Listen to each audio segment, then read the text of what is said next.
injury So hello and friends, our adaptation. today's topic is cellular injury and adaptation. So we shall be discussing about So cellular for a injury normal and cell adaptation. homeostasis, the cell maintain a balanced internal environment. So when it is exposed to conditions like stress, the cell can undergo a process that is known as cellular adaptation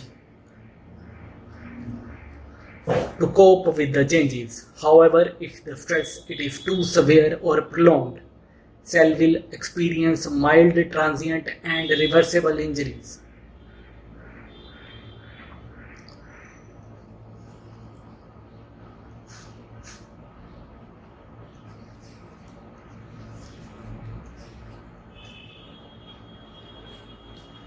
Meaning they suffer some damage, but they can recover if the stress is removed. So this type of injury does not cause significant harm and does not lead to long lasting damage to the cells. Whereas the irreversible injury, it refers to the severe damage that cells cannot recover from, leading to cell death. So what are the main two mechanisms of the irreversible injury? One is the necrosis and other is apoptosis. So necrosis is a type of cell death that is caused by factors like trauma, infection, lack of blood supply. It involves the cell swelling, rupture and inflammation. So the content of cells it spill out and cause harm to the neighboring cells. Whereas the apoptosis it is a programmed cell death. Remember apoptosis it is known as a program cell death. So it is a controlled process where the cell will shrink, their DNA will break and they will get packed into apoptotic bodies.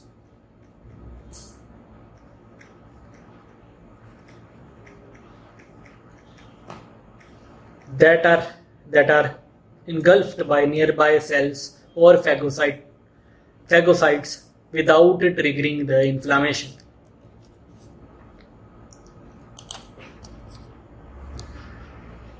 So how do the reversible cell injury occurs? There are two common cause of the cell injury are the number one is the ischemia, that is lack of the blood supply, and the second is the hypoxia, means the low oxygen. So if they are not severe and don't last too long, the cell can recover. So as we know that the cells what they need oxygen to make energy. So what the ischemia and hypoxia they both will do is they will lead to reduced oxygen supply and leading to less energy. That means there will be less ATP. So oxygen we know it is needed for the aerobic respiration and glycolytic ATP production. So without enough oxygen,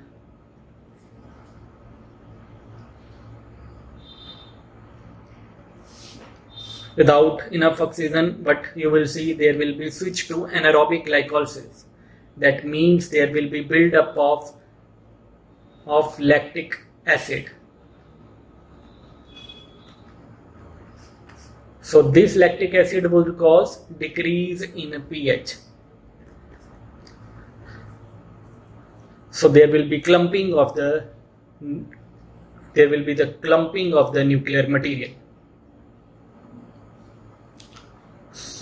So increased lactic acid would cause decreased pH and that would cause clumping of the nuclear chromatid. So lack of the ATP will affect the repair of the cell membrane. So the membrane pump that regulates sodium and calcium it will fail. So what will happen? Sodium will accumulate. That will cause influx of the water. So there will be increase in influx of calcium, water and sodium, due to which water will enter the cells and there will be swelling. So there will be also influx of the calcium, so that will damage the mitochondria and the membrane. The continued hypoxia would cause swelling of organelles like endoplasmic reticulum, ribosomes, which are essential for the protein synthesis. So they become dispersed and again less functional. So in the reversible injury, removing the stress, if you remove the stress, the cell can return back to the normal state. So when ischemia or hypoxia it continues for too long, the cell cannot recover and it will suffer irreversible damage. So cell can't recover from mitochondria problems even when the oxygen is restored. So that would lead to issue with the energy production.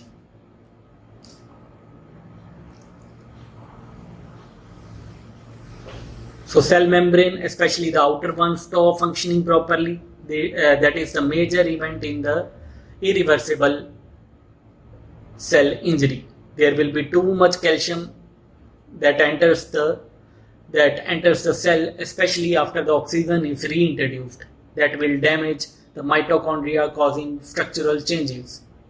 First of all, there will be enzyme that is phospholipase.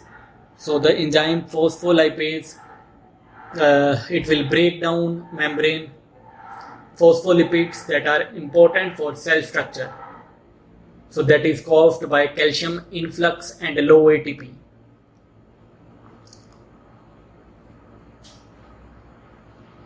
The cell support structure called the cytoskeleton, it would also get damaged. This is due to activated protease. So there will be activation of protease that will disrupt the cytoskeleton proteins, or swelling leading to irreversible membrane damage. There will be endonuclease, ATPase, all enzymes would cause nuclear damage. So the nuclear damage would lead to nuclear condensation, that is pycnosis, fragmentation, that is karyopyresis, dissolution, that is karyolysis. Along with that, the lysosomes will break open due to lack of oxygen and low pH. So enzymes like protease, lipase will digest the cell component, causing the cell death. So there will be leakage of the cell membrane. The damaged cells would release enzymes into the bloodstream.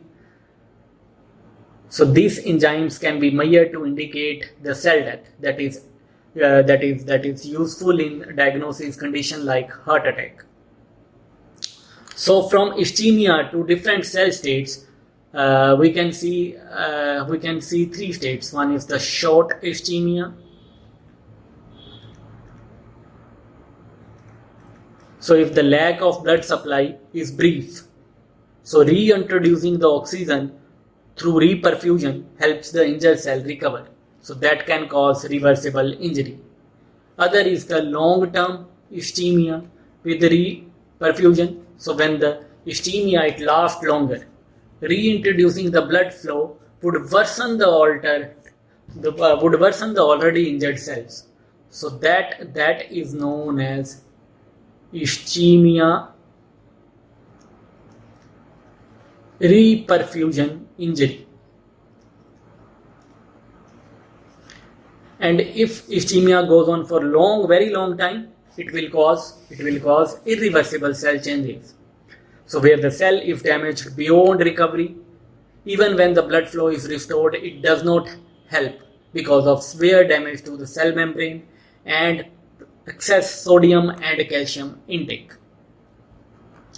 So this reperfusion injury involves the three main factors. Number one is the calcium overload.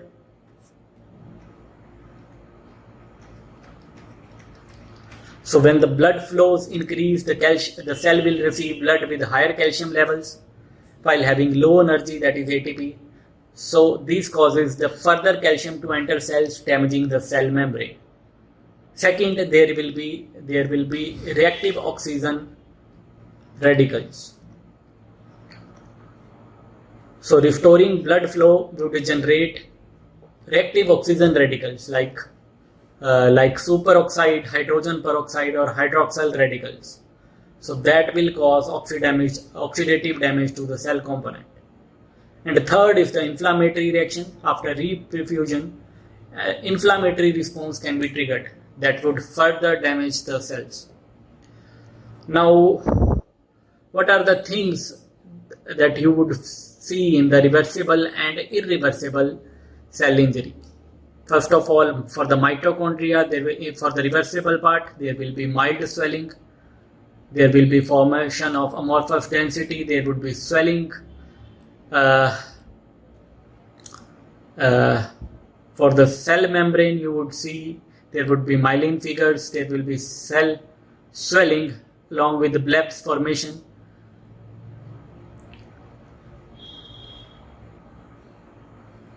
For the nucleus part, the important is the nucleus part. The chromatin may show mild changes. It can recover. Karyolysis, pycnosis, they are generally not present.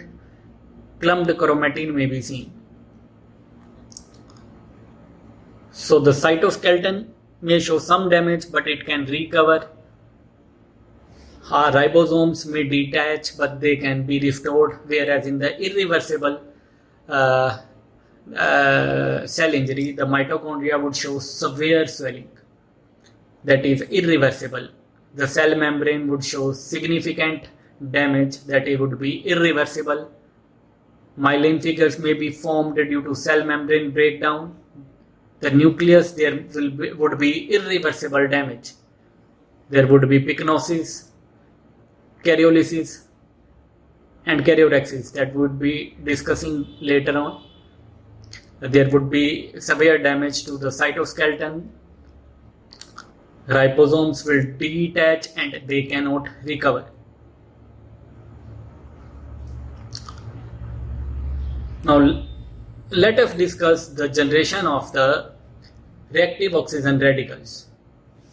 As we know that oxygen, it is vital for the cells, can also form dangerous molecules like reactive oxygen radicals or species. So these molecules would harm the cells. So how they are produced?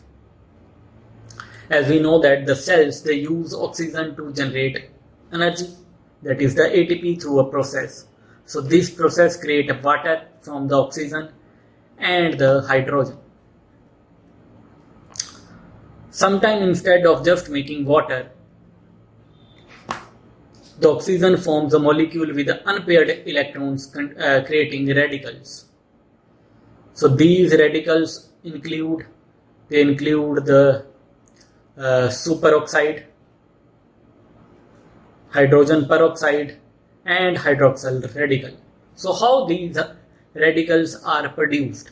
First of all, the superoxide, it is formed from the oxygen directly through enzyme, that is xanthine oxidase or cytochrome P450. So the super oxide dismutase, it will change into further change into hydrogen peroxide. So the catalase and glutathione peroxidase enzyme inactivated. From that hydroxyl radical, it is formed from the hydroxyl radical. It is formed from the water radiolysis or by reacting hydrogen peroxide with the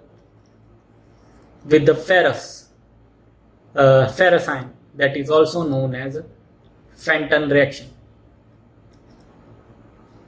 So other reactive oxygen radicals are generated too, like nitric oxide, hypochlorous acid.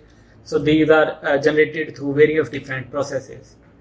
Some environmental factors like tobacco, pollutants, they also contribute to free radical formation.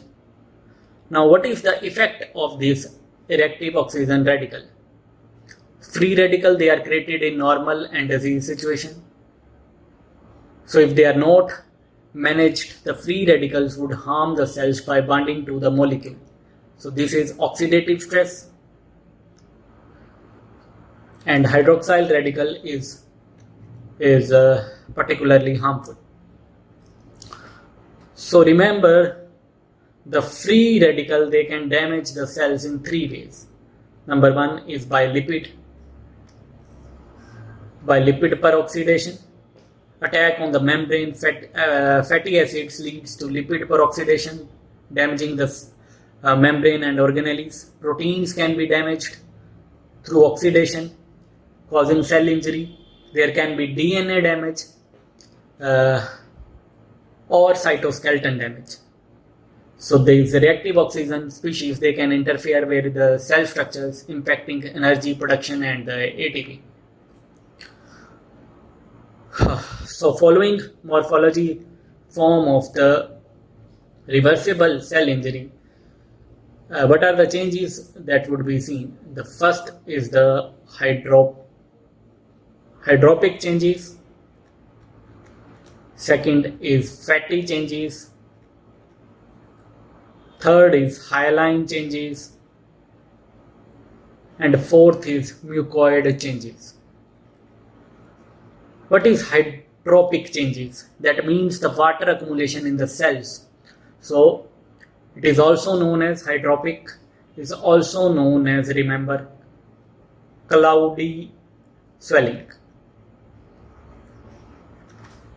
So what are the causes? Causes from various harmful agents like toxin, chemical burns, etc. So caused by disrupt sodium and potassium balance at the cell membrane, leading to water inflow and cellular swelling. So gross appearance, the affected organs like kidney or liver will swell and appear opaque. On a microscope, what you will see, you would see swollen cells with compressed microvasculature, vacuoles, small clear vacuoles, cytoplasmic blebs, and pale nuclei. Other is the hyaline changes. Hyaline changes means the cells or tissues appear glass-like, glassy, and homogeneous under microscope. So it can be either intracellular or extracellular. Example is hyaline deposit in the proximal tubular epithelial cells. Other is the Zenker degeneration that occurs in the typhoid fever, where you would see hyaline degeneration. So remember, for your MCQ exam, Zenker degeneration in typhoid would show hyaline degeneration. Other is Mallory's hyaline in the hepatocytes in the alcoholic liver cells. Other is the Mallory hyaline. It is seen in alcoholic.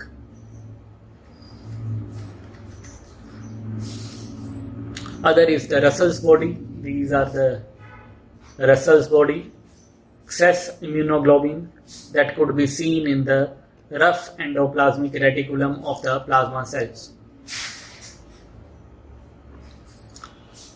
Other could be extracellular hyaline that occurs in the leiomyoma of uterus, or diabetes mellitus. You would see hyaline arteriosclerosis. Third is the mucoid change. Mucoid means accumulation of mucin. So that is related to chronic inflammation or tumors. The cells would look like gelatinous or slimy. The cell would contain mucin-like vacuoles. The fourth, the last is the fatty change. So fatty change means accumulation of fat droplets that is due to the excessive alcohol intake. The organs may appear pale, enlarged. The cell contains viable fat droplets.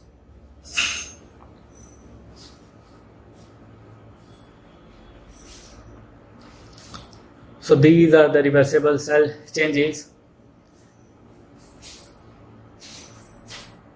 The irreversible cell changes, the nuclear changes, important for your entrance exam is this one is the normal nucleus. What is pycnosis? Pycnosis means that when the nucleus gets shrink, then when there is nuclear shrinkage and there is increased basophilia, this is the term is known as pycnosis. What is karyorrhexis? Means when there is fragmentation. You can see the pycnotic nucleus when it gets fragmented, break up down into different pieces. It is karyorrhexis. And karyolysis, you will see fading of the basophilia of the chromatin. So here the chromatin fades away. So these are the nuclear changes associated with the irreversible cell injury. Now, what are the pigmentation that could be seen in the reversible changes? You could see melanin-like pigments. The first is the melanin-like pigment.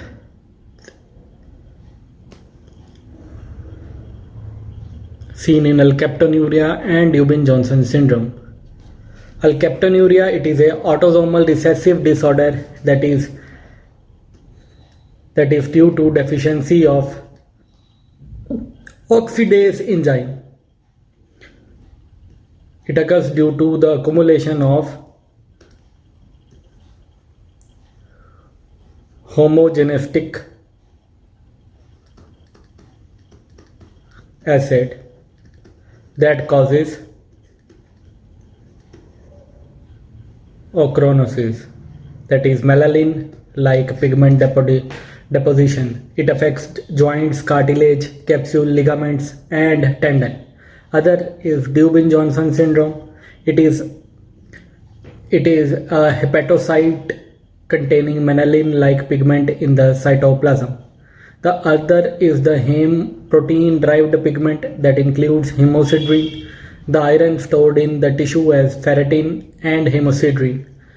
It is a golden yellow-brown granular pigment seen in mononuclear phagocytes of bone marrow, spleen, and liver cells.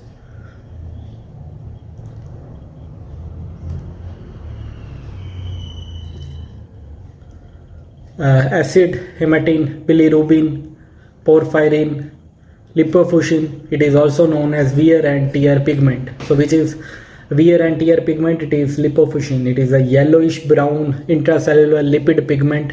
It is where it is seen in atrophied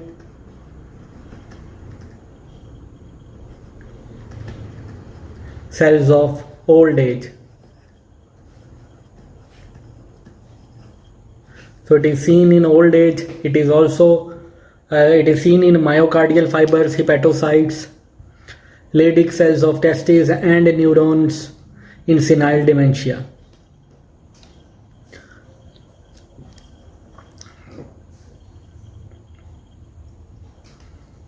Other are the exogenous pigment. The exogenous pigment, they are introduced into the body from the external sources like the inhalation, ingestion, or inoculation. They include the inhaled pigments like carbon, coal, dust, silica, iron, asbestos. Organic particles are inhaled. Alveolar macrophages pick up these pigment. Second are the ingested pigment. Ingested pigments like certain metals when chronically ingested can lead to pigmentation like argyria is due to silver. that causes due to silver, the lead poisoning can cause blue lines on teeth, carotenemia, skin changes due to excessive carrot consumption. And the last is the injected pigments like tattooing, pigments like ink, cinnabar, carbon. They are introduced into the dermis during tattooing. The macrophages will take up these pigments, resulting in permanent pigmentation in the connective tissue.